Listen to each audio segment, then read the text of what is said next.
Kaya nga ako, natatawa ako sa sarili ko kasi dati, siyempre, hindi mo naman alam yung ano. Pero nung nag-spiritual ako, ang gusto mong maka-attract, kailangan ma-attract mo yung gusto mong ma-attract, kailangan maging yun ka muna. So kung ikaw lalaki ka, ayaw mo ng cheater, siguraduhin mo na putang ina, hindi ka cheater. Totoo yun. Tsaka ito pa, agree ako sa sinasabi mo na pag tumanda ka na, tapos lahat naranasan mo na yan nung pagkabata mo, hindi mo na yan hahanapin pagtanda mo. Ako agree ako dyan. Kasi pag ka pa lang, bata ka pa lang, tapos nanawa ka na sa mga ganyang bagay, wala na tapos ka na pagtanda mo. So siguraduhin mo na bago ka mag-commit sa isang relasyon, tapos ka na sa mga ganyang bagay.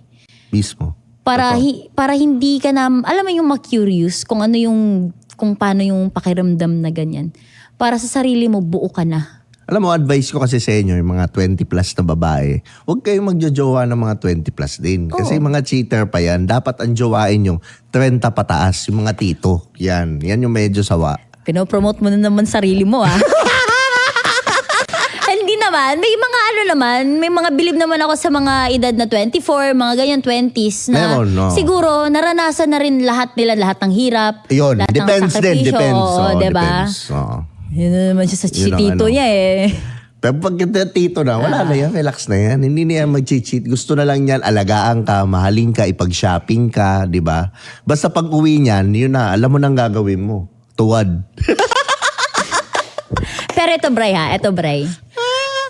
Believe din ako sa mga, kasi di ba, aminin mo, may mga set-up din na relasyon na open sila. Oo. Ako believe ako sa mga ganyan Kayong mga nagpauso nun mga gago kayo Hoy, hindi Situationship, Hindi, ba yung mga generation nyo yun Hindi.